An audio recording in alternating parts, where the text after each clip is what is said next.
Somebody's out there.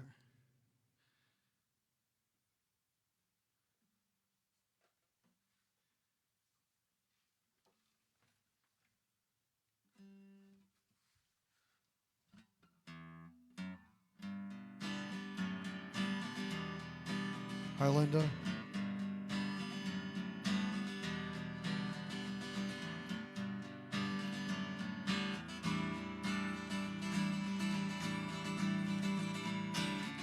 Shove off Tuesday afternoon. Imagine me and you in New Orleans. Spend my furlough day in the Valkyrie. You and me in New Orleans. Now it wasn't even 30 days ago. You were a lost cause, drifted out of reach. Shove off Tuesday afternoon. Imagine me and you in New Orleans. Well, that's my dream. Me and you in New Orleans. That's my dream. Hi, Randy. You and me in New Orleans. Lived up every trick I knew. Hi, Sharon. Desperate to break through to you. When even I abandoned hope, you reappeared 3 weeks ago. Now I offer you the front seat of my van. Don't even think about it. Take the seat. Shove off Tuesday afternoon.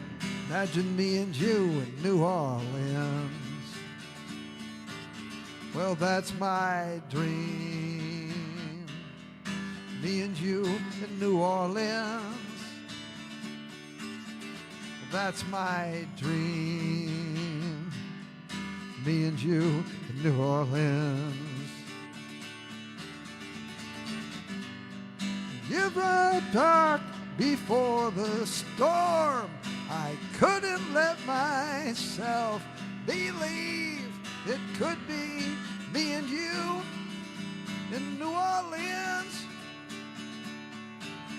Well, that's my dream. Me and you in New Orleans. That's my dream. Me and you in New Orleans. That's my dream. Me and you in New Orleans. That's my dream.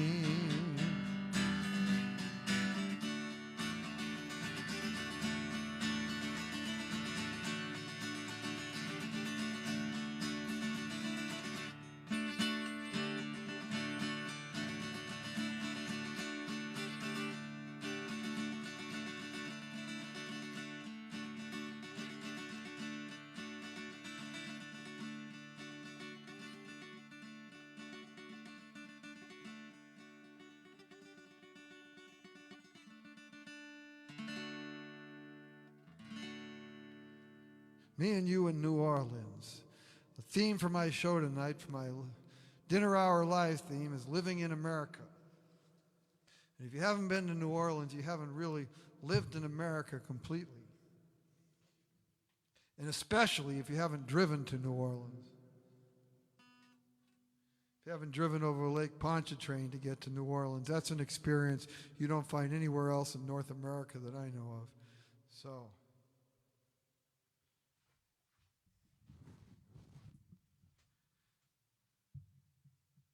Thank you. You know, my story about that song, I was playing it at the farmer's market a few years ago, and you know how there's that strumming and everything. I do a little, sometimes if I have people watching, I do a little dance while I'm playing that and everything.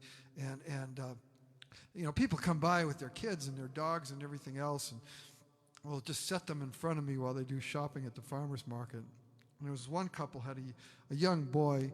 He's probably about 8 or 9 years old, actually. He was in a wheelchair. He had braces on both of his legs, and he was in a chair. And they wheeled him up, and he watched me play that song. And I got done where I was doing the strumming and everything, and he climbed out of his wheelchair. He's standing up, with braces on his legs, and he started dancing with me, and I was dancing with him.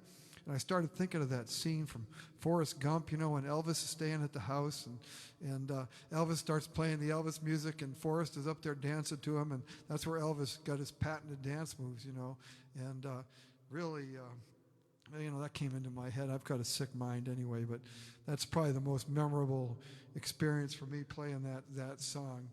But and I've played in New Orleans 3 times now at the same place. Neutral Grounds, I think, is the name of the place in the Garden District. A great place to be. You play an hour set, and they do 3-4 musicians a night, so you get to hear other people, usually people locally. But last time I was in there 4 years ago, I played, I think I was the first one up, and the second or the third one up was this young woman from Germany. And she just, she came over in the Mayflower, I guess, and she's just going from town to town, just booking herself every place that would take her. Beautiful girl, great songwriter and everything. And she had hooked up with this other guitar player in New Orleans, and so they were playing as a duo that night. But that was a great night to be an American, actually, down in New Orleans, playing not in the Quarter, but in the Garden District, and swapping songs with a girl from Germany. Another place that you haven't lived if you haven't been to is San Diego on the West Coast. When they did the World's Fair, I think it was 1903 in San Diego, the motto was heaven on earth. San Diego was just coming in as a city, so they called it heaven on earth. And the first couple times I went to San Diego, my sister moved out there 42 years ago, and I went out to visit her, and I pretty much had to agree.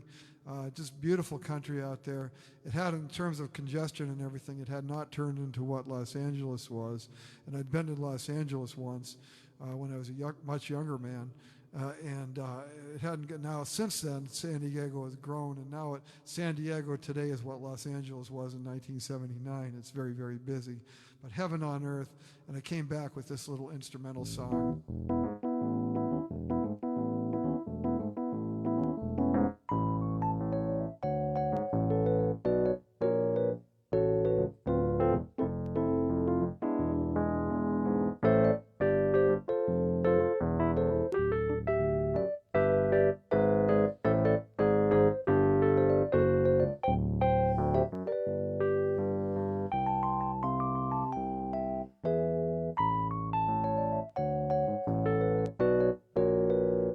Hi, Mike.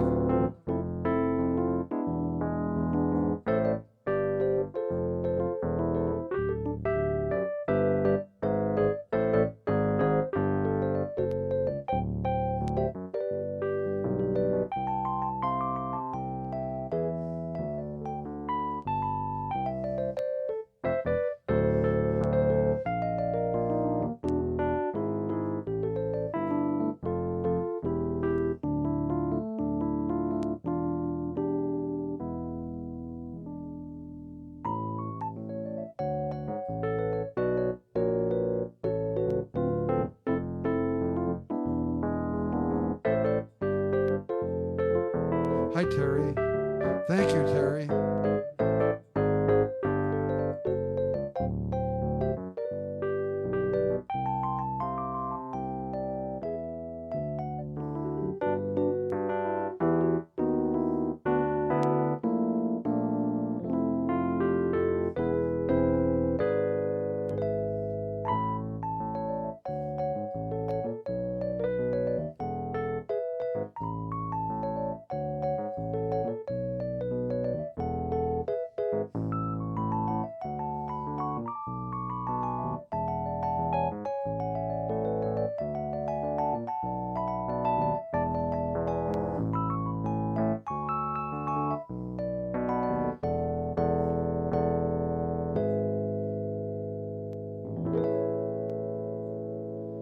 San Diego, California.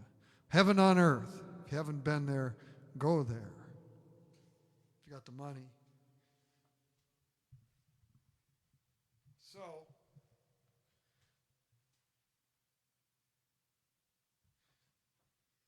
staying on that little theme, that little subject, As I say, my sister's lived out there now for 43 years. She called me about 14 years ago. Says, I'm on the board of directors for the Linda Vista Multicultural Fair and Parade in San Diego, and we're having our multicultural fair and parade in a few weeks, a couple months, and I'd like to have you come play there. And I thought, well, that's a good idea. I'd like to come to San Diego and play my tunes there, but you know. The Linda Vista neighborhood, you know, they have people from 34 countries. They speak 38 different languages. I have one question, you know, what particular culture do I represent? So Mary tells me, well, yeah, but you could, you know, they'll love you. You can write a song and everything. And I said, well, if you can get them to ask me to come out, I'll come out. So I talked to her the next night, and she said, well, I went to the board meeting and everything, and told I'd like my brother to come out and play. And they had just one question, basically, and that is, you know, we represent people from 34 countries, and they speak 38 languages. What particular culture does your brother represent? And Mary said, well, it's okay. He can write a song. He said, well, have him write the song, and then we'll listen to it, and then we'll decide whether to take him or not. So I wrote this song, and they liked it, so they invited me out. And I played this song for the opening ceremonies of the parade. You know, there was somebody from the Los Angeles legislature there. I mean, it was a big event and everything. I played this, and I can honestly say that everybody was on their feet when I came to play this song. I have the rest of the story is, of course, that they had just announced the winner of the junior high school essay contest, and everybody's getting up to leave. But anyway, this is the song that I wrote for that event.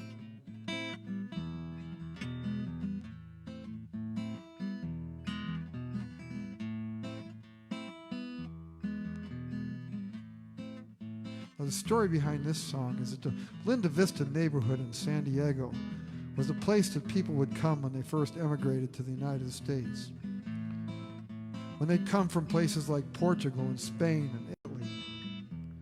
But then when World War II broke out, because of its status as a natural port, San Diego became the place that they were building the warships and the seaplanes. Now the problem was that they were coming from all over to work there, but they didn't have any place for them to stay. So they were sleeping in shifts in the boarding houses and the hotels. And I think it was 1943 that the city fathers got the idea that they would build houses for the workers. And the idea was that in 1 year they would build 3,000 houses. And the motto was 3,000 houses in 300 days, and that's the name of this song. The first sailed in from Lisbon and from Rome, found a place in Bayside, brought their families home. Their brand new California home, heaven on earth.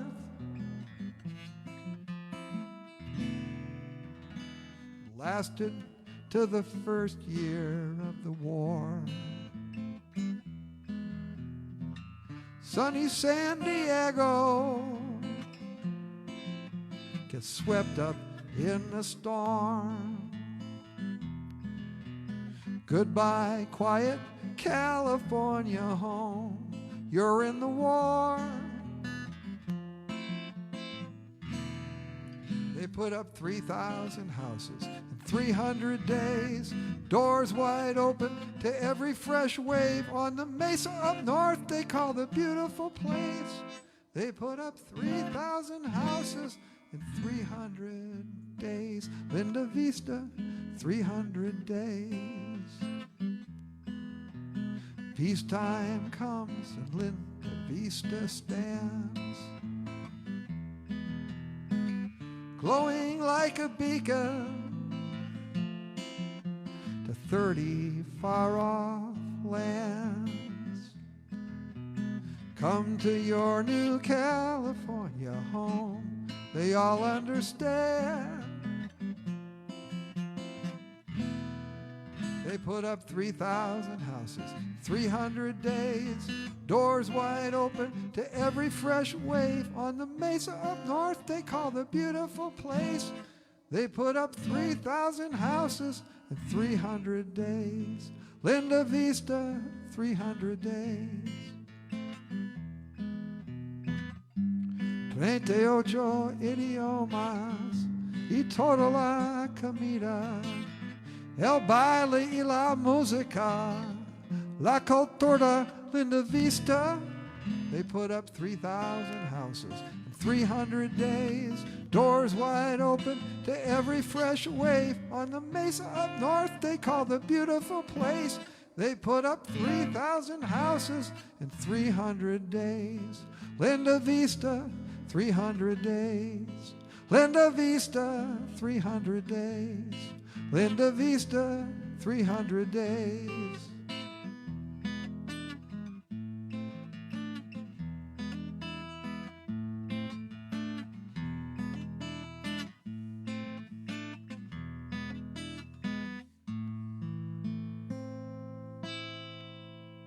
$3,000 houses in 300 days.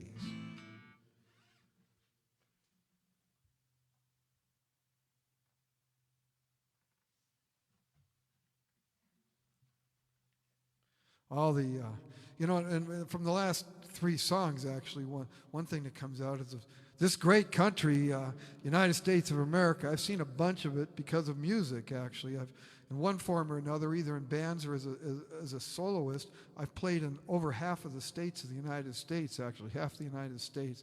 Traveled all over. I've been in all 50 now, and a lot of that is because of music.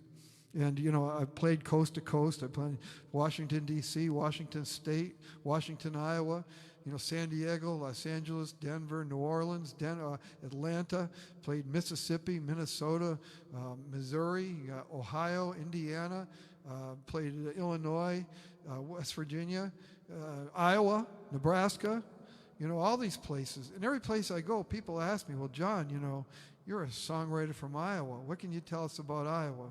And as you know, if you've watched my show, I got this. This is my theme song.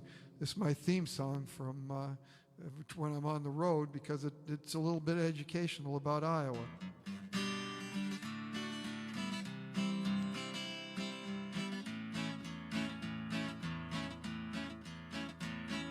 I stood up on center stage to play my newest song.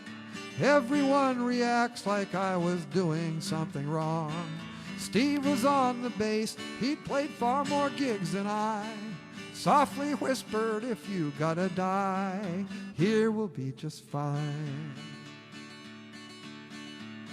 He said, you must remember Clear Lake back in winter '59. A man named Buddy Holly played the guitar one last time. The one enduring image of him waving from the plane. After 50 years, the legend still remains. The image doesn't change. Rocky, Marciano, Grant, and Holly, that's just three. If you die in Iowa, you're in good company. If you have to die in Iowa, it ain't no tragedy. 50 wins and 50 fights is no other fighter's claim. But Rocky Marciano tried to fly in through the rain. Just outside of Newton, in an isolated field, with Willie Farrell's brother at the wheel. The record, it was sealed. This is the one most people don't know about. Oh, Judy, Judy, Judy was his most familiar line. At the Adler down in Davenport, they had him on at 9. Back at the hotel room, he sat coloring his hair. Cary Grant, completely unaware that fate would catch him there. Archibald MacLeish, if you're from England. Oh, Rocky, Marciano, Grant, and Holly, that's just three. If you die in Iowa, you're in good company. If you have to die in Iowa, it ain't no tragedy. Oh, fortified by history, I continued with my song till the whole room was empty, but regardless I played on, 'cause the ghosts of Marciano, of Holly, and of Grant almost seemed to guide my picking hand. You can call it my last stand. Rocky, Marciano, Grant, and Holly, that's just 3. If you die in Iowa, you're in good company. If you have to die in Iowa, it ain't no tragedy.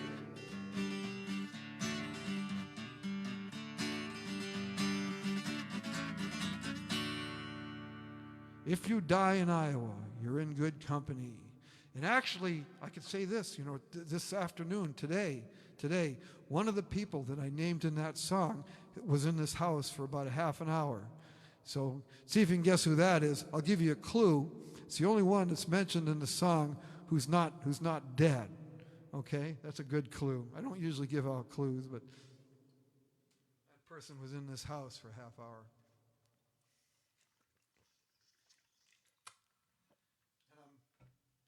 I'm not talking about Steve on the bass, actually. There is a Steve, and as far as I know, he's still alive. We've been losing a lot of old bandmates, but as far as I know, Steve is still going. I probably never find out when he goes because he lives out in the woods. Very good, Nancy. That's the answer.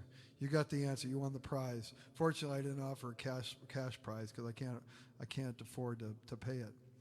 So, 14 years ago, this a couple days ago, on July 4th, I met somebody for the first time, met his family.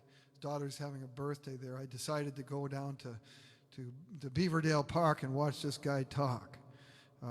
And I was really impressed by him. I'd heard about him. I never knew anything about him before. He had a book out. I bought the book, and over the next month and a half, I read the book. And I was very impressed by the book. It was an autobiography. And one of the great American autobiographies, but one of the great American lives. Yeah, free admission to the STEM. I might be playing indoors at the STEM this week if it rains. I think that's what they've done in the past when it rains. I don't know if the pandemic has changed that. It may not rain, but anyway. So anyway, I read this guy's book, and I was so impressed. It was written about 3 different parts of his life, and it's one of the most extraordinary, unique American biographies that I've ever read. And to this day, I think, everybody should read that book in junior high. It's a story about America, really, in a lot of ways. And it's got a lot of aspects to it. He grew up with a grandfather that served in World War II, and a whole bunch of things. But I always said, even if this character didn't go on after he wrote the book, went on to Harvard Law School, became president of the Harvard Law Review, then got out, and then was the United States Senator, and even if he subsequently didn't become president of the United States, I still think this book would still be worth reading.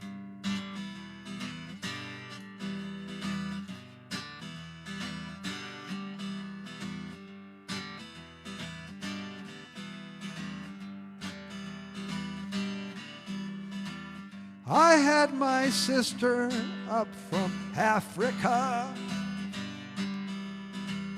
told me our father passed away, stretched down to the basement of my memory, but could not see his face.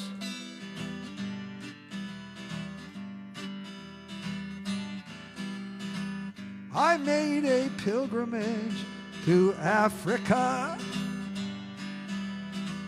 found I had blood all through the plains, pieced together the puzzle of my heritage. They have the best at Chocolatey Stem. Name the best chocolate at Chocolatey Stem. The dreams from my father I met when I was 12. He said, talk to me, Barry, I don't have time. See, my life is hardly the nursery rhyme.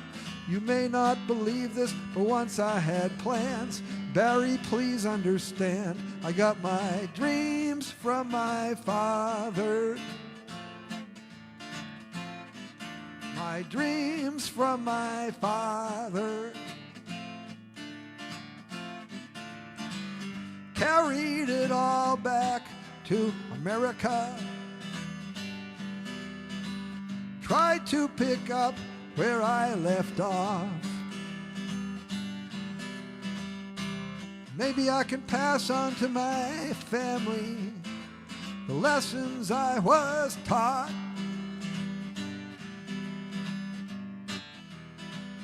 'Cause they're the dreams from my father I met when I was 12. He said, talk to me, Barry, I don't have time. See, my life is hardly the nursery rhyme. You may not believe this, but once I had plans. Barry, please understand, I got my dreams from my father. My dreams from my father. I don't judge him for what he was. My mother forgave him and she moved on. Just don't you judge me for wanting to know his thoughts. Is that so wrong? Is that so wrong? To know the dreams from my father I met when I was 12. He said, talk to me, Barry, I don't have time. See, my life is hardly the nursery rhyme. You may not believe this, but once I had plans. Barry, please understand, I got my dreams from my father. My dreams from my father. My dreams from my father. I got my dreams from my father.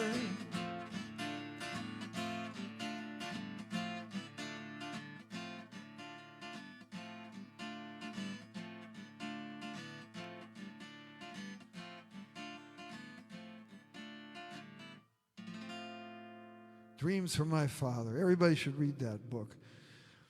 Some people disagree, you know, and we live. And the one thing about living in America is people disagree, you know.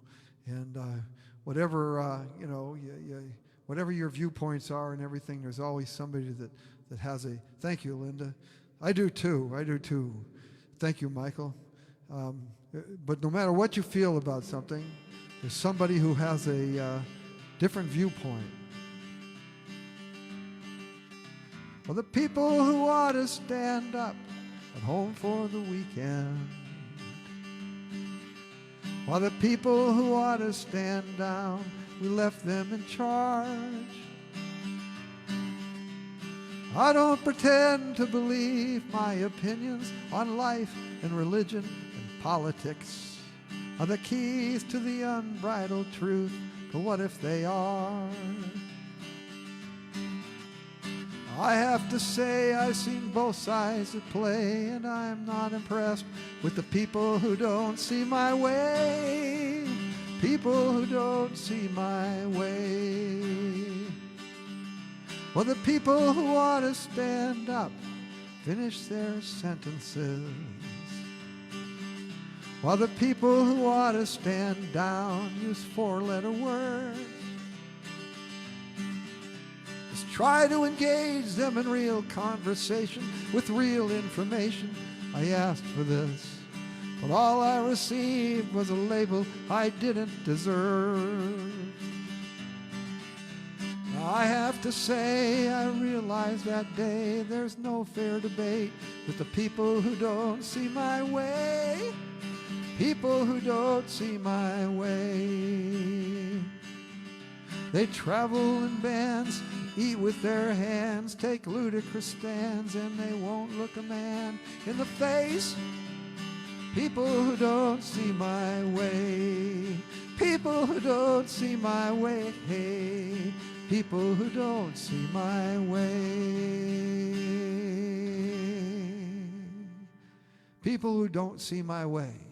You know, and I don't say what my way is. You know, but it doesn't say in that song, and people who don't know that can hear the song and they can think, oh, he's one of us or he's one of them. You know, and nowadays it is. It's us and them. There's two groups of people. There's us and there's them. No matter who you are, you're us and the other side is them. And so you listen to that song and you think he's us, one of us, or he's one of them. Maybe you think he's one of us and I'm not, you know. We live in complicated times.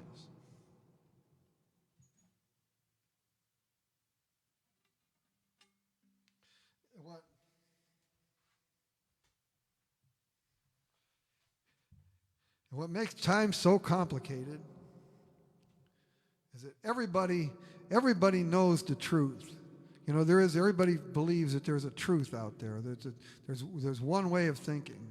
And my question is, how can everybody know the truth and still disagree?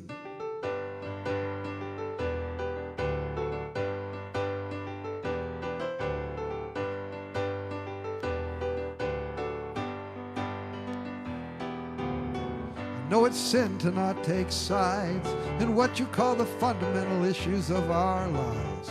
To say I just don't know, well, that's a crime. 'Cause I'm with you or against you, you and your crusade, and there ain't no middle ground. Now I guess I've let you down. How can everybody know the truth and still disagree? What makes perfect sense to you ain't so very clear to me. You say you got it all figured out. Forgive me if I don't believe. How can everybody know the truth and still disagree?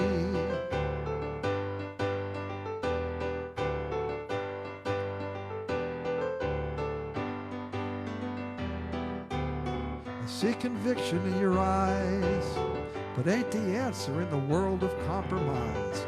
You say you don't agree, that's no surprise. 'Cause there's no negotiation, there is no give and take, and there ain't no middle ground. Now I guess I've let you down. How can everybody know the truth and still disagree? What makes perfect sense to you ain't so very clear to me. You say you got it all figured out. Forgive me if I don't believe. How can everybody know the truth and still disagree? What's wrong with me? I read the papers, I watch the news. Why don't the answers come as readily for me as the answers come for you? How can everybody know the truth and still disagree? What makes perfect sense to you ain't so very clear to me. You say you got it all figured out. Forgive me if I don't believe. How can everybody know the truth and still disagree?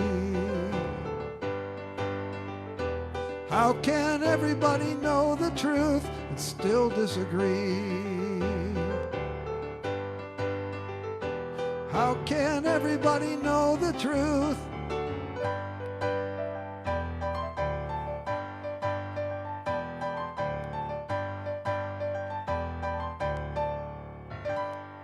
How can everybody know the truth and still disagree?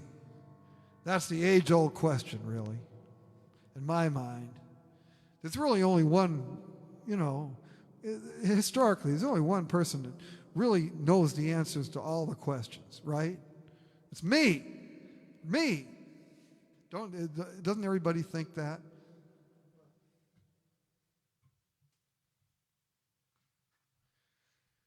Okay, so here's the highlight. You should share this now. Say John's about to get to the highlight of his show right now, of his Living in America 4th of July show. A lot of you heard this song already. I wrote this song just this past Veterans Day, a song I wanted to write for 20 years. Ever since I was in New Orleans, watching the 4th of July parade, watching the long procession of Higgins boats going down the streets of the quarters, filled to the gills with World War II veterans, and a lot of them Medal of Honor winners. And in my whole life before that and since then, as far as I know, I don't think I've ever seen a Medal of Honor winner live, and I saw a bunch of them that day. That was 21 years ago on June 6th, D-Day. And I watched this parade. And what has grabbed me, and it made a big impression on me, and what's grabbed me since then is that a lot of those people are gone now. We're losing them. My whole life, we grew up surrounded by those guys. I'm sure, Terry, the same thing, especially living where you live. All our doctors, our lawyers, our priests, our uncles, and everything else, they all fought overseas in Europe and in the Pacific. You know, they saved the world, basically. And they came back, and they just blended in, and we were surrounded by them our whole lives, and we didn't even know it because they hardly ever mentioned it. And the only way we know is that we're losing them. We open up the paper every day and we see their obituary. So-and-so, you know, he served in the First Army back in World. He landed on Normandy, fought in the Battle of the Bulge, you know, and all this other stuff. And we find out. And when I saw that parade 21 years ago, half of them were still alive. Of the 16 million people that fought for the United States in World War II, half of those people were still alive at that point in time. I think a couple of years ago there were 300,000 left alive. I think at this point there's like 30,000 left alive. And in the next couple of years it'll be in the hundreds. They're going away, and I think that's a tragedy. I've wanted to write this song, and last Veterans Day it came out. My favorite high school teacher, I was baptized by the preacher, who always held a sadness in his eye. My cranky Uncle Harold and his fishing buddy Clyde, they were heroes living ordinary lives. Heroes living ordinary lives. Growing up in Springfield, they were everywhere you went. I know that there's a story, but I haven't heard it yet. Something about D-Day and the Battle of the Bulge. There are tales you don't care to divulge. With the 35-year mortgage, it was all about the kids. Like the horrors of the past, we'll never find out where you live. You went off to save the world. You weren't even 22. You say it's just what any decent man would do. My favorite high school teacher, I was baptized by the preacher, who always held a sadness in his eye. My cranky Uncle Harold and his fishing buddy Clyde, they were heroes living ordinary lives. Heroes living ordinary lives. I tried to ask my dad what he was up to in the war. He said, there's a lot I don't remember anymore. In the middle of the ocean where so many brothers fell, I don't want to go back to that hell. My mother's Uncle Michael, he was in the OSS. What he walked into at Dachau took for decades to suppress. He came back and got through college in a struggle to forget. In '59 he drank himself to death. My favorite high school teacher, I was baptized by the preacher, who always held a sadness in his eye. My cranky Uncle Harold and his fishing buddy Clyde, they were heroes living ordinary lives. Heroes living ordinary lives. Whoa, I hate to see them go, but I reckon there's a handful still alive. Good sir, didn't realize who you were until after you had died. My favorite high school teacher, I was baptized by the preacher, who always held a sadness in his eye. My cranky Uncle Harold and his fishing buddy Clyde, they were heroes living ordinary lives. Heroes living ordinary lives. My favorite high school teacher, I was baptized by the preacher, who always held a sadness in his eye. My cranky Uncle Harold and his fishing buddy Clyde, they were heroes living ordinary lives. Heroes living ordinary lives. Heroes living ordinary lives. Heroes living ordinary lives. Heroes living ordinary lives. The World War II veterans. Love them while you can, because we're losing them. We're losing them. If there are heroes left in this world, it's those guys. It's the guys that fought overseas in World War II. And really, thank you, Linda. Thank you. And really, anybody that puts on a uniform. Sometimes you don't get the accolades when you come back. And it's kind of what this next one is about. You know, sometimes you come back and you spend the rest of your life just kind of lost, and I know a few people like that from the guys who are a little bit older than me.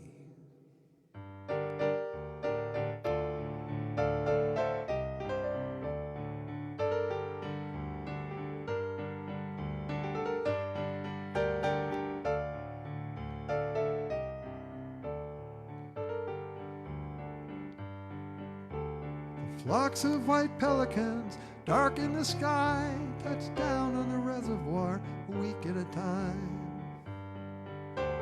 Got no idea where the white birds have been, but first week in April they'll fly back again.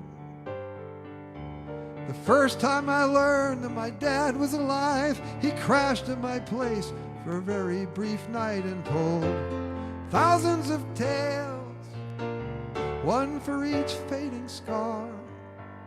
Park benches, barracks, and jails, they are what they are. He shows up at my door with a half ounce of weed. I say no thanks, you're a stranger to me. I tell the world that we lost you in Nam. He says if that's what you're saying, it wouldn't be wrong.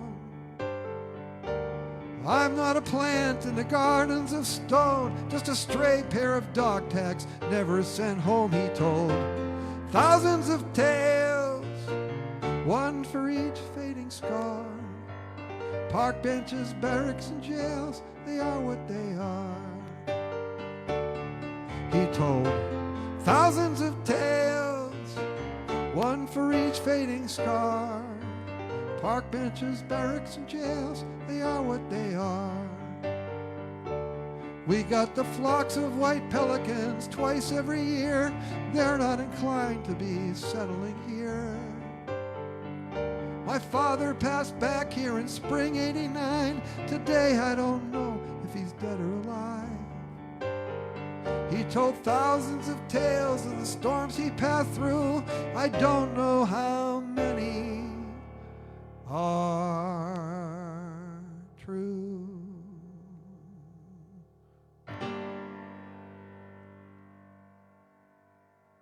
Flocks of white pelicans. Story of a young man meeting his Vietnam veteran father for the first time.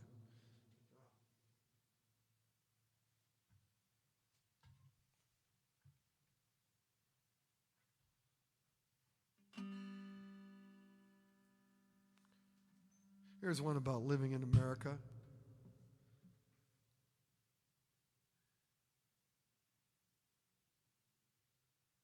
Yeah, Mike's dad was over there. Heroes. I mean, heroes living ordinary lives. You know, our parents, our bankers, everything else.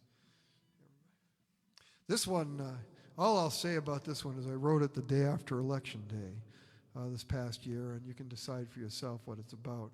It was the day after Election Day. A couple things happened on Election Day. I finished my CD, Badass Storm 2020, and so this is the first song I wrote after I got done with that.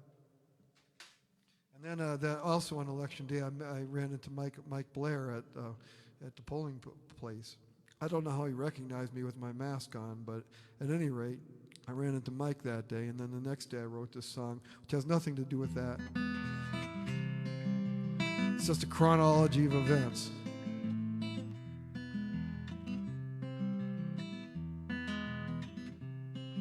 After 155 years, can someone explain what transpired here? Is anything resolved? Anything at all? Sitting in the park, shooting back over the walls, and they're still counting the bodies at Bull Run. Can we finally confirm that the war is won? Will they ever get done counting the bodies at Bull Run? More than 500,000 dead. Still no one remembers what Lincoln said. He said, a house divided will not stand, yet things are out of hand. I see the shadows in the park, backing over the land, and they're still counting the bodies at Bull Run. Can we finally confirm that the war is won? Will they ever get done counting the bodies at Bull Run? They're still about your brother in the war, and you're ashamed to admit what he gave it for. He said, doesn't matter anymore.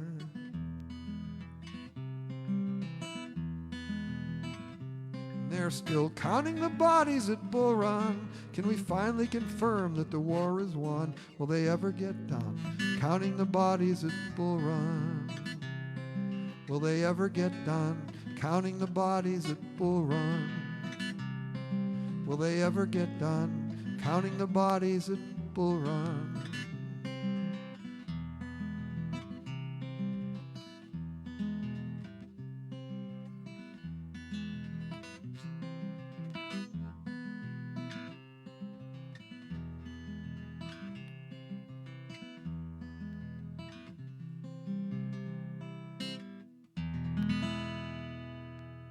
Counting the bodies at Bull Run.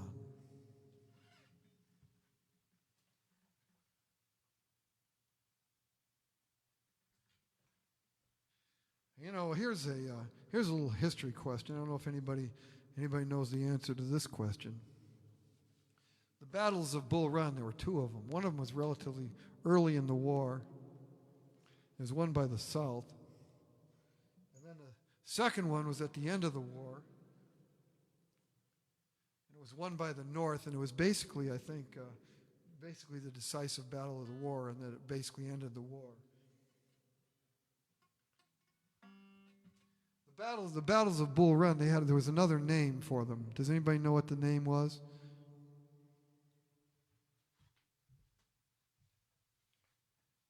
They occurred right outside of Manassas, Virginia. So they were not only the battles of Bull Run, they were also called the Battle of Manassas. And 15 years ago, I got a long story, which I won't tell the whole thing, but I was booked to play in Manassas. I was born in Virginia, and this is really the only place in Virginia I was ever booked to play, so I was going to play at my old hometown, actually, where I was born, my home state in Manassas. And long chain of events, and I ultimately did not play there. It was kind of like last Saturday, which was a different story at the Chocolate Lottery Stand. That was just a mix-up. But this was me consciously deciding that I wasn't going to. Yeah, and Stephen Stills named his band Manassas, too. I don't know what the connection was, but it was a decisive battle in World War II, in the Civil War.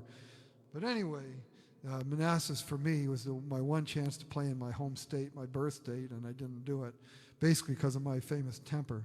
But that's a long story that I won't tell today. This is a story about an American woman. A lot of my stories are about immigrants, and this is about one of them.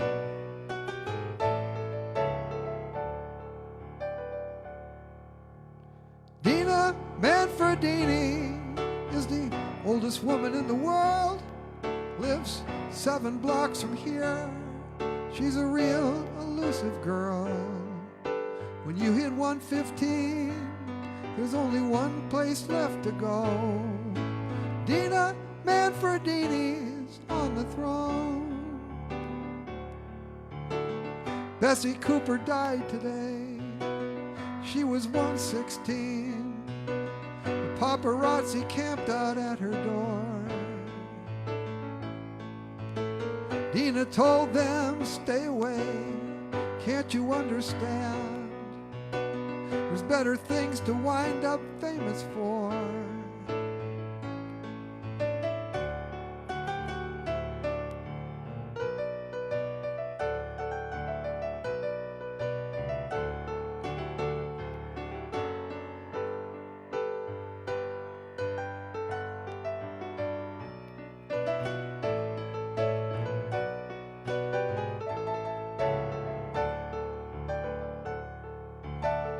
All your friends are dead and gone. There's no one else but you.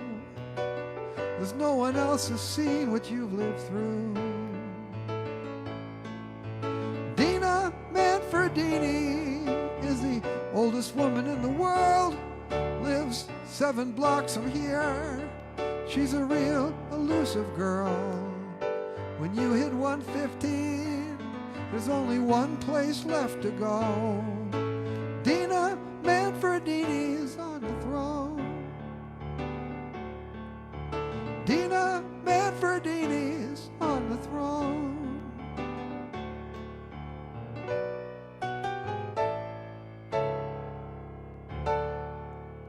Dina Manfredini. I found out 8 years ago that the oldest woman in the world lived right here, just a few blocks from where I live here in Johnston. And by the way, I was playing at a week ago tonight when I wasn't doing my live stream. I was playing at the Johnston Farmers Market, and the mayor of Johnston was there, and she went up to the organizers and she said, "This guy has a song about Dina Manfredini." She knew that song, and I think it's been like 12 years at least since I played for her, but she remembered the song. Couldn't have been, because I only wrote the song 9 years ago or 8 years ago. So whatever, she's heard that song before. But the oldest woman in the world for 8 days lived in Johnston, and I wrote that song for her, and I was going to go play it for her at the Bishop Drum Home. And like the song says, when you hit 115, there's only one place left to go. And she was gone by just a week later. But, she's an immigrant. She was born in Italy. As far as they know, she's the oldest Italian in the history of Italy. She came to Iowa at a very young age, oldest Iowan in the history of Iowa, oldest immigrant in the history of immigration. And I learned from reading her obituary that she spent most of her life in West Des Moines and Valley Junction. She went to the same church I went to. So I assumed that I probably saw that lady every week for, growing up. But when I first came to Iowa as an 8-year-old 57 years ago, she was the age I am now. And when I was in high school, she's in her 70s. I don't start looking at them until they're about 100. So I didn't know that. But anyway, oldest woman in the world, immigrant, so she's part of the big American story, and Dina Manfredini. And you've heard me say this before.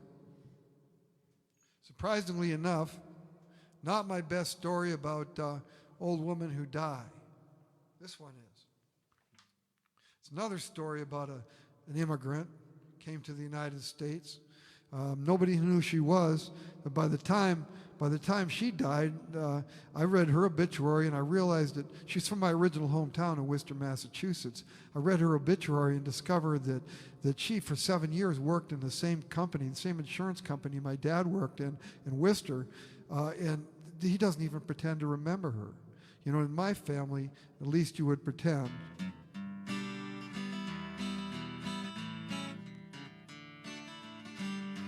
Remember the woman who sat at this desk here 24/7 for 27 years. She died on Saturday. I saw it on the news today.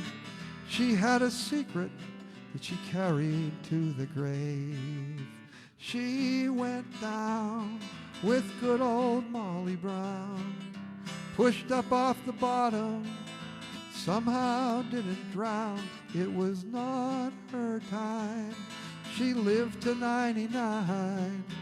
Right up until Saturday, she buried it inside. Remember that woman?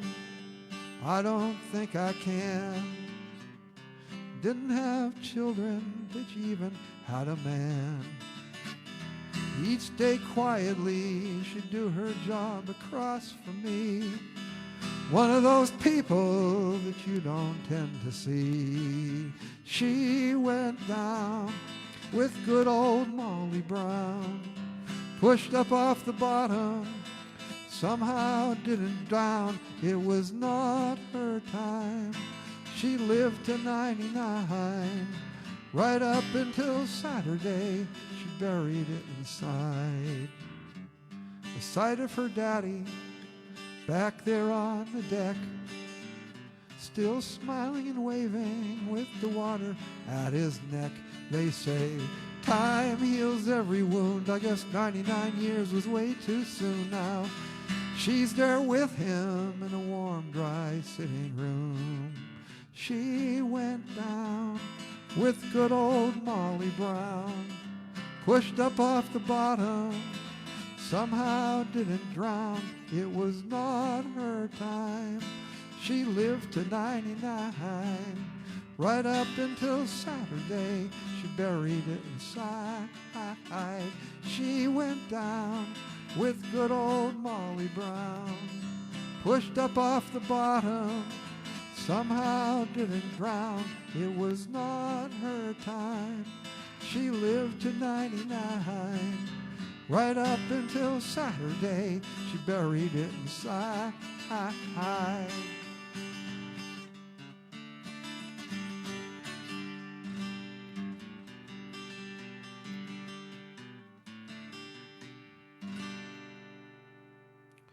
Lillian Asplund. She was an immigrant from England, from Terry's country. She came over on the Mayflower. Not the Mayflower. Wasn't the Mayflower.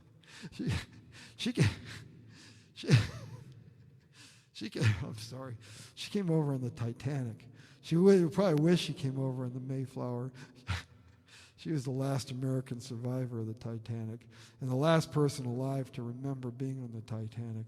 There were people who were children at the time, and they didn't remember it, and they outlived her, and now they're all gone too. And every year on April 14th and 15th, we mark the sinking of the Titanic back in 1912, which, as we all know, April 14th and 15th is not a good day in American history for the obvious reason. And I say, which is what? And somebody shouts out, Tax Day. It's not this year, but in every other year. And that's a good answer, but it's not the answer I'm looking for. It's the assassination and the death of President Abraham Lincoln on April 14th and April 15th, 1865. So anyway, Lillian Asplund, another immigrant. I've got at least one or two more of those coming up. I got the next one on the list. Don't know why I put this one on the list, but I'm going to play it anyway. When my mind is working and I'm putting together these lists, there was some reason why I thought it was a good idea on a live stream about living in America to have a song about Robert Duvall. But anyway, I'll play the song, and then you can make up your own rationalization for why I had to put this on the list.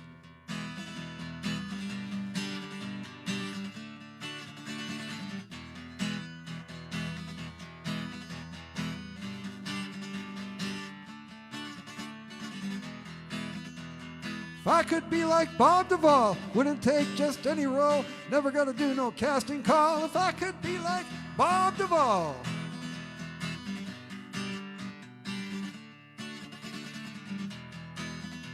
There's nothing like the smell of napalm in the morning on a copter ride with Martin Sheen.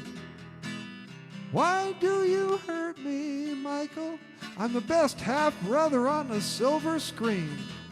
If I could be like Bob Duvall, wouldn't take just any role, never gonna do no casting call. If I could be like Bob Duvall.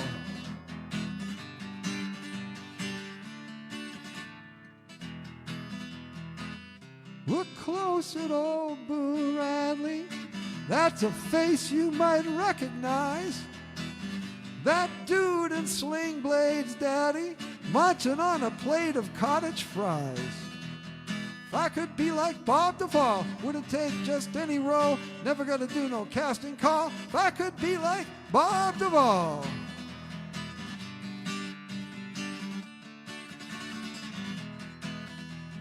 In my high school sophomore theater class, first day out, the teacher asked, "Do you have a theater dream?" Do I have a theater dream? I know exactly what you mean. Funny you should ask. It's the reason that I took this class.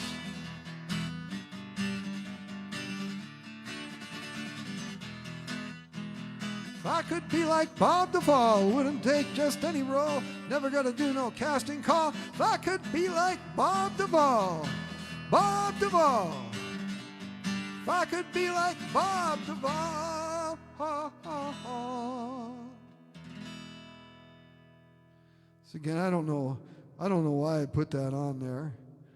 Melody and cadence of Bob Duvall, Phil Oakes. Okay, well, at least I got that. I've got that. But maybe what I was thinking is that, we live in America where you can aspire to be and do and be almost anything. You could aspire to be president, or you could aspire to be Bob Duvall. Or you could have this aspiration. I didn't even have this on the list, but I'm going to play it because it's brand new. A lot of us now, we read the papers and we have this aspiration. Melinda Gates, it's been a long and painful way, but I've heard you're on the market, so like everything, Kate, don't you ice me, thinking I don't measure up. I got a decent case. I got Netflix, Hulu, Disney, YouTube, a 12-year-old Jeep and a new RAV4. His and her sinks in the master bathroom, ceramic tile on the dining room floor. 2-week timeshare down in Branson, Visa Gold with double miles. King of beers in the man cave cooler. Cousin Liz doing cuts and styles. Melinda Gates, I don't have $1 billion in the bank. I put a little in the market, but like everything, it shrank. There'll be pizza and a film on Friday nights. I got enough to fill the tank.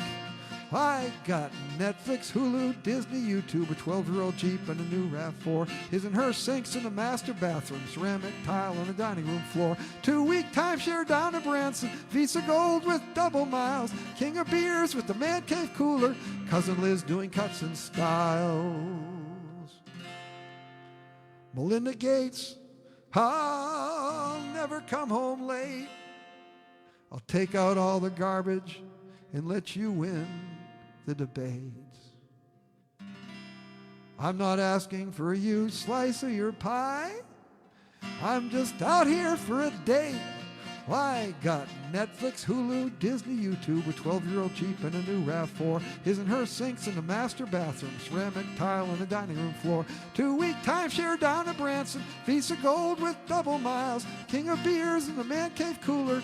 Cousin Liz doing cuts and styles. 2-week timeshare down in Branson, Visa Gold with double miles. King of beers in the man cave cooler.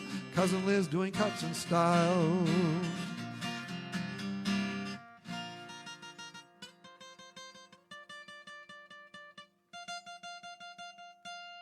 I bet the Brundys can do better on their mandolin than I just did with that. Melinda Gates, heard you're on the market, so I'm asking for a date. And of course, a part of living in America in our lifetime has been some of the struggles, the civil rights struggles and everything. And a few months ago, last summer, I was watching that documentary, Take Me to the River, about Stax Records in Memphis. And one thing I learned from watching that is that all of the musicians and the producers and the writers and everything that were recording music at Stax Records, they were staying at the Lorraine Hotel in Memphis. We all know what the Lorraine Hotel was famous for on April 3rd, 1968. But before that, the musicians all stayed there because everybody could. Because it didn't matter if you were black or white or whatever, you could stay at the Lorraine Hotel. So, there was a lot of interesting stories about the Lorraine Hotel that I saw in that documentary about people like Steve Cropper, the famous studio musician, who I know because he played for the Blues Brothers, and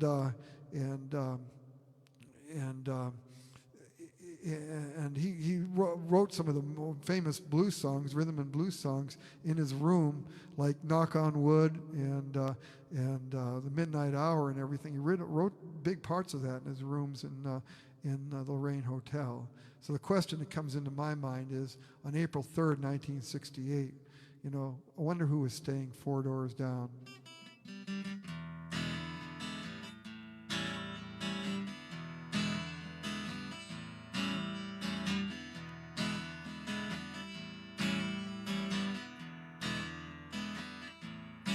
I had a session at Stax Records back in early '68. Took took a room in Walter Bailey's place. I served a decent home-cooked plate. The same room that Steve Cropper wrote in the midnight hour. And thunder, lightning, the way you love me is frightening. You gotta tap into that power. You gotta knock. The kids can use the swim pool at the Sweet Lorraine Hotel. As I work up a couple tunes, hope there's something I can sell. You go to Memphis for the barbecue, to play them Delta blues. The kids are watching old cartoons up in guest room 302. 4 doors down in guest room 302. That Thursday night in April, I'm alone there in the room, strumming on the old Les Paul, trying to fix a tune. Down in Ernestine and Hazel's, the kids are eating out. Then 1 shot, 2 shots, the floor is crawling with street cops. No telling just what that's about. The kids can use the swim pool at the Sweet Lorraine Hotel. As I work up a couple tunes, hope there's something I can sell. Go to Memphis for the barbecue, to play them Delta blues. The kids are watching old cartoons up in guest room 302. 4 doors down in guest room 302.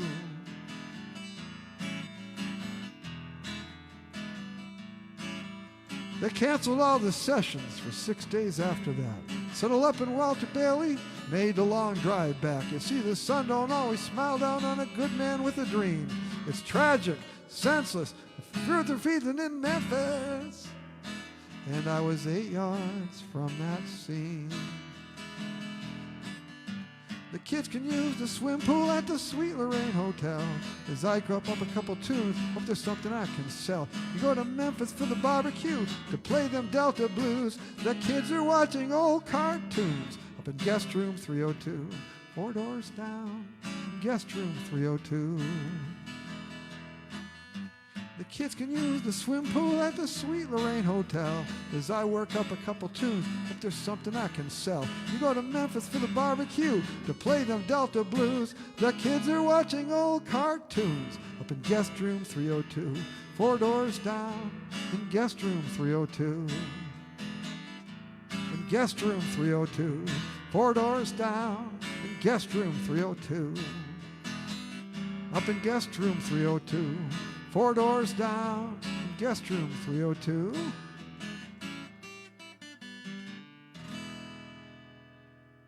Guest room 302, 4 doors down, the night that Dr. King was assassinated. And you know, I went out to the Martin Luther King historical site 13 years ago. I had a showdown in Decatur, outside of Atlanta, Georgia, and had some other business in Atlanta. So I was driving into town, and on the way in, I was looking for a good Southern barbecue place to eat. You know, back in the days where I ate whatever I damn well wanted to eat, and so I was trying to. I didn't want Jethro's or some chain or anything. I wanted an authentic barbecue place. So I pulled off at a place called White, Georgia. It's about an hour north of Atlanta. And there was a sign out there, kind of a ragtag rundown sign for a barbecue place about 2 miles down the road, just off of the interstate. So I went down the road, and I found the place, and it was like a Roman ruins, basically. There wasn't anything left as a foundation and pieces of a sign, and it wasn't there anymore. So I was getting hungry. So I'm thinking, you know, I'll just go into town, see if there's someplace else. And just at the outskirts of White, Georgia, I found a place called Dee's Roadkill Cafe. And so it sounded good. It looked like a good place. I went in, and I ordered a special, the Big Nasty, which is essentially everything on the menu just in one sandwich. It was just this big gravy on it, and I supplied eggs and everything else on it. There's a burger and ham, and oh God, everything was on it, you know. And I ate it, and it was good. It was good. Now I was concerned because I was planning not only to visit the Martin Luther King site that afternoon, I went to the Jimmy Carter Library too. And I didn't want to be disrespectful. I didn't know what my GI tract was going to do after eating all that food, but everything turned out okay. So I was really impressed by Dee's Roadkill Cafe. So a few years later, I was going back down to Atlanta, and I checked to see, and I saw that Dee's had gone out of business. Something else had taken its place, and they'd gone out of business. So but I checked. I got off the highway. I drove all the way into White to see, and it turns out Dee's had gone out of business. Somebody else had gone in there, like that Cozy Cafe, the hermit crabs here in Des Moines. It goes into good restaurants, and they take them like hermit crabs. They take them over and put bad ones in where the good ones were. And it was kind of like that. And then they went out of business. And then Dee's Roadkill Cafe had gone back in. But by the time I got there, they'd gone out of business too. I wrote this song. White Georgia, 7 miles. I need a place to rest a while. I need a place to feed my face. How about these Roadkill Cafe? The friendliest mile in Dixie. Big nasty on my plate. There's barbecue for every taste. Down at Dee's Roadkill Cafe. This waitress walked up and kissed me. In White we treat our friends that way. I might be convinced to stay down at Dee's Roadkill Cafe.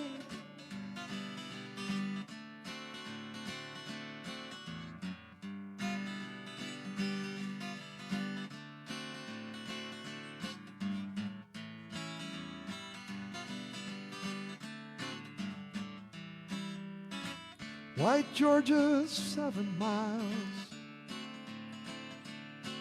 I need a place to rest a while. I need a place to feed my face. How about Dee's Roadkill Cafe? I drove by yesterday. A big old sign outside the place said, Dee and Bo have moved away. So much for Dee's Roadkill Cafe. Dee's Roadkill Cafe. A little piece of Americana off the highway. I can't even tell you what highway it is in going down to Atlanta, but a little piece of Americana. Has another song about an immigrant from Terry's country, and his wife. She's not an immigrant; she's an American citizen. But this a recent immigrant from England.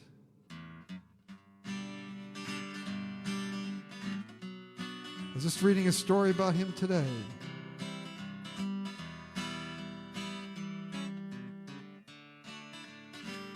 Prince Harry and his better half went out and traded in the Cadillac, bought a condo on the cul-de-sac for 30 years to pay it down. Disillusioned with the palace life, says, I don't like the way they treat my wife. I try to take it, but I'm not the type. So Dad, I'm handing in the crown. The Queen is telling me, think this out. The Queen should know what this is all about. I watched the way she pushed my mama out. That will not fly this time around. The Queen should know that I am not my dad. I'm just like Mama, and I guess that's bad. And if she don't like it, she can just stay mad, 'cause I'm not backing down. The Queen is telling me you're gonna learn. If you're a commoner, you gotta earn. That is, Your Majesty, a true concern, but it's not your business now. The Queen is telling me, watch your mouth. It's my decision what I care about. You're my subject and you won't act out in the presence of the crown. The prince just snorted and he flew the nest. Now Vancouver is the new address. The Queen of England is a real hot mess. Diana wins another round. Diana wins another round.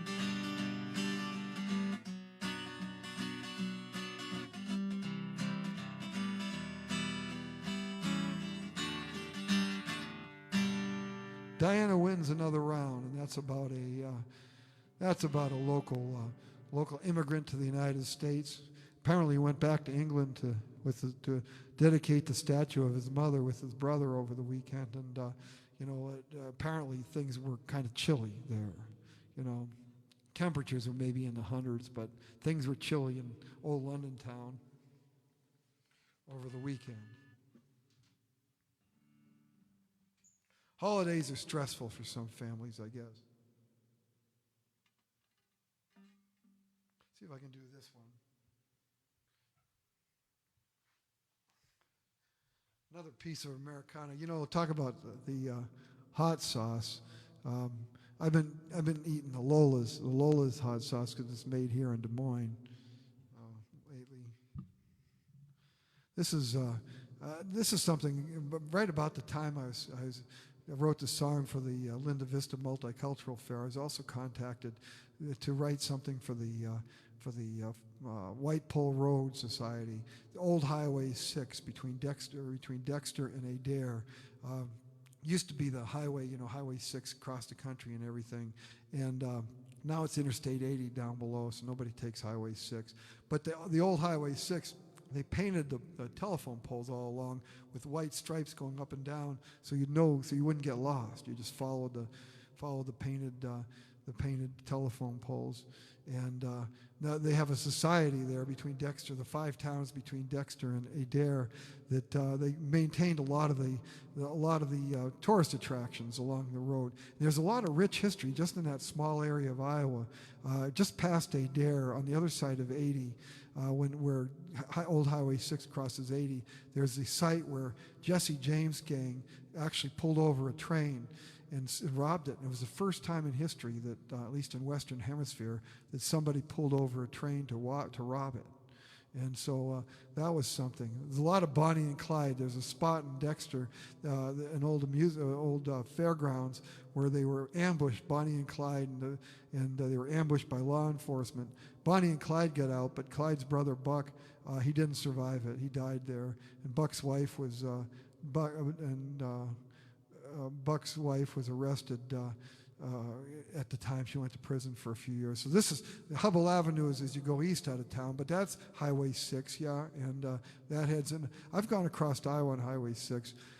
And Stewart, one of the most interesting things actually was after Bonnie and Clyde got ambushed and they left, they went down south, they came back up and they did one more. It was just a few months before they got killed, but they went to Stewart and they robbed a bank in Stewart. And when I first did this, when they first had the tour and I first did this, 14 years ago, you could go to the First National Bank that they robbed in Stewart. But since then, it had become the police station. And I have a song, I'm not going to play it today, called The Cop Shop Now, which is about the old bank that they robbed, which is now the police station. Since then, the police station has moved out into one of those newfangled-looking, you know, Morton buildings that they use for police stations, and I think it's a gift shop now or anything. But anyway, this is the song I wrote, and if you take the tour, there's a self-guided tour of the White Pole Road. It was on a CD. Now it's there's a website. You have to kind of search the website, but this is still on there. This is the theme song, actually. If you get through the tour successfully, you can reward yourself by listening to this theme song. Now, I've done all this preparatory talk about it. Let's see if I can play the song.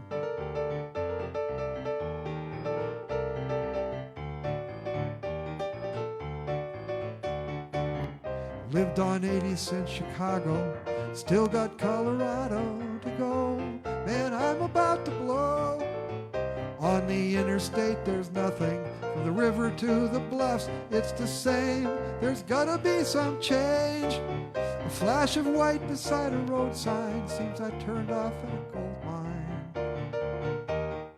I found these 5 small towns, laid out like chapters in a cloth bound epic journal of these 5 small towns many lives ago. Turn off at Dexter or Adair and drive real slow down the White Pole Road, down the White Pole Road.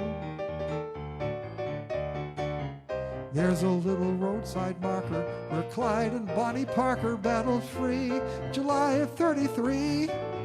Back in Stewart 8 months later, on another desperate caper, tempted fate, robbed a local bank. Now you're halfway down the old road, try a slice of pie with Menlo. I found these 5 small towns, laid out like chapters in a cloth bound epic journal of these 5 small towns, many lives ago. Turn off at Dexter or Adair and drive real slow down the White Pole Road, down the White Pole Road. Drive back in time through Casey, the Freedom Rock's amazing. Resplendent in a brand new coat of paint, you can walk right up to the spot where Jesse James stopped the moving train. Those boys made history in these 5 small towns, laid out like chapters in a cloth bound epic journal of these 5 small towns, many lives ago. Turn off at Dexter or Adair and drive real slow down the White Pole Road, down the White Pole Road, down the White Pole Road, down the White Pole Road.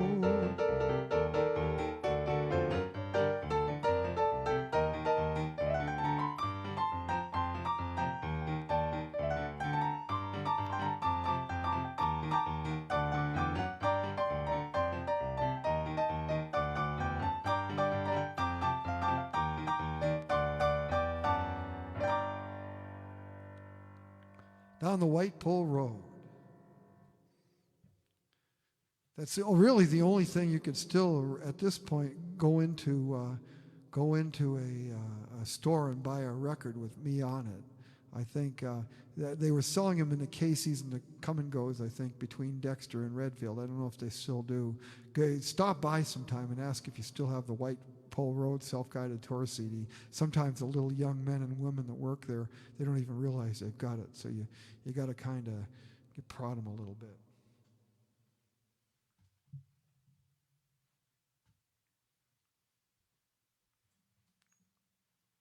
So I guess I'm down to the last 2, actually.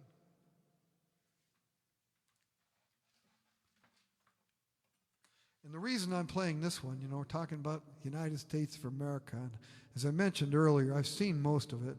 and at least all of the states and everything. And a big part of it's because of all the traveling I've done as a musician.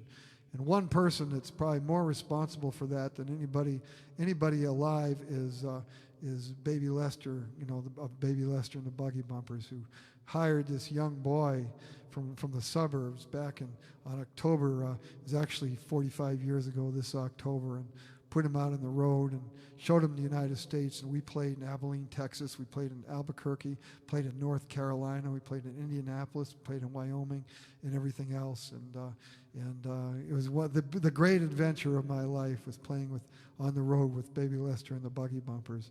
So I can't really sing about or talk about the United States of America without thinking about the doors that Baby Lester opened up for me back in 1976 and 1977. And so this goes out to him. My best man at my wedding, actually, 13 years later.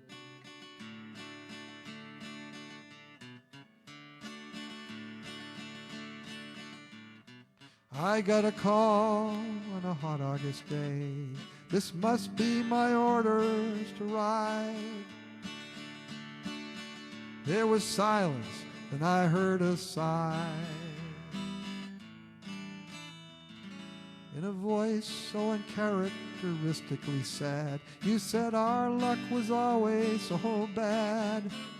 After we said our goodbyes, we swore out a pact. When Baby Lester turns 40, there'll be a hell of a party. We'll both be losing our hair, we'll have money to spare, we'll be all settled down. Baby Lester turns 40, we'll tell some hellacious stories about our life on the road, all the long years ago, before I rode out of town.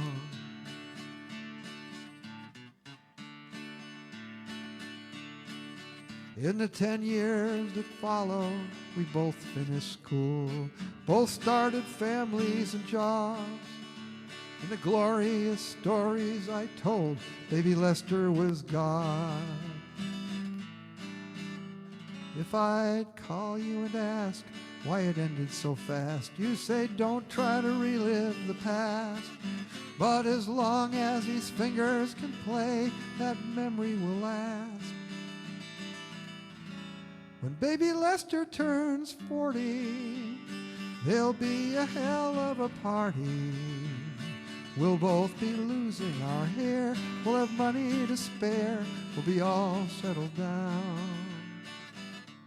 Baby Lester turns 40, we'll tell some hellacious stories about our life on the road all the long years ago, before I rode out of town.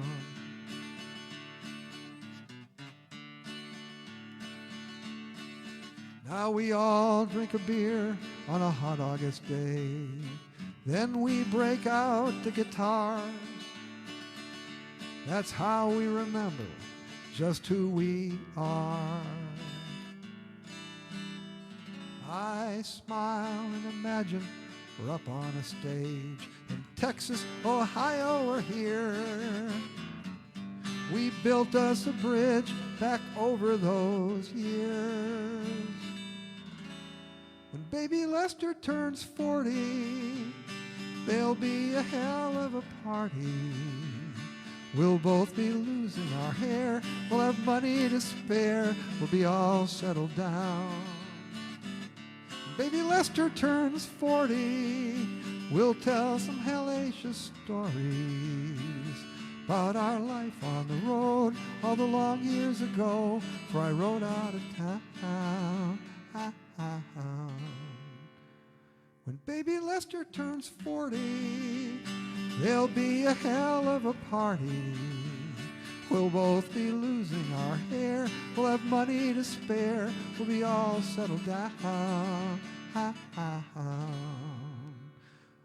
When baby Lester turns 40, we'll tell some hellacious stories about our life on the road all the long years ago, before I rode out of town.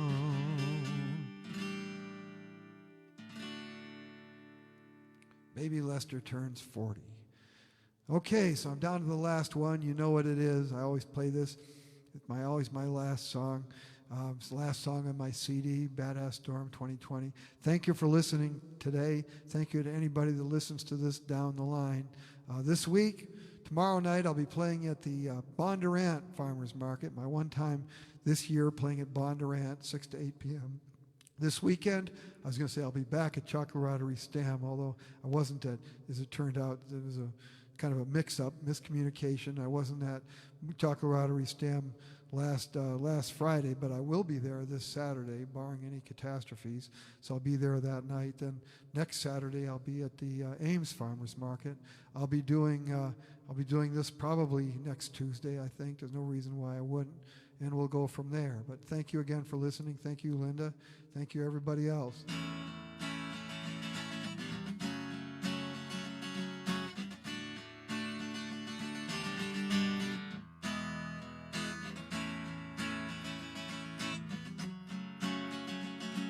Thank you, Nancy.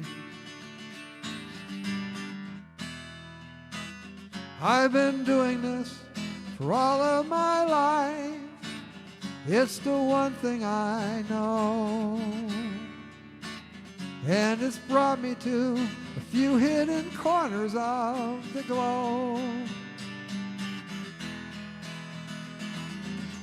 Now I'm sailing into that stage in life, started taking it slow,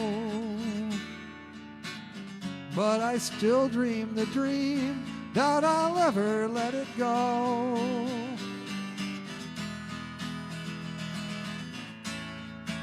Play where I can play, some dark corner or a stage. I've got something for whatever you can pay.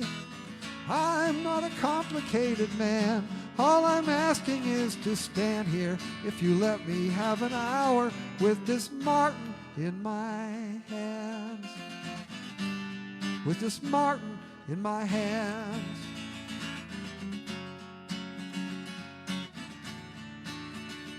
Thank you, Randy. On a little bench on 2nd and Grand, this a man with a horn. He's been playing there since almost the year I was born. And it used to be a joke with my friends. I would wind up like him. Thank you, Terry. Now I see him and I realize how lucky he's been.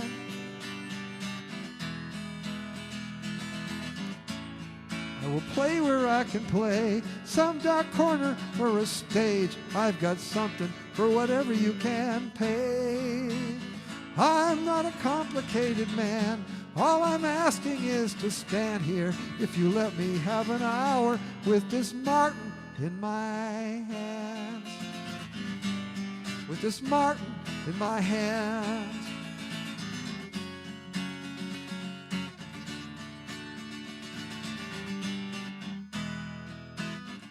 It's not the best thing for my health. I'm not acquiring great wealth, but I go on because I owe it to myself. I'm not reaching for the stars. Things will stay the way they are, but I keep plugging, though I may never get that far.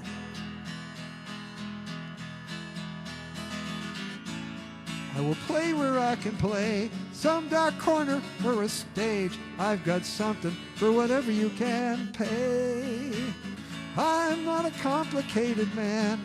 All I'm asking is to stand here if you let me have an hour with this Martin in my hands. With this Martin in my hands, I will play where I can play, some dark corner or a stage. I've got something for whatever you can pay. I'm not a complicated man.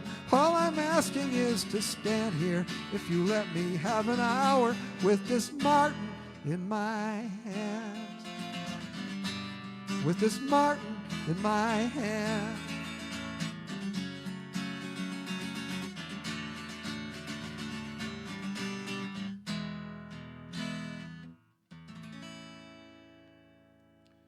Thank you very much.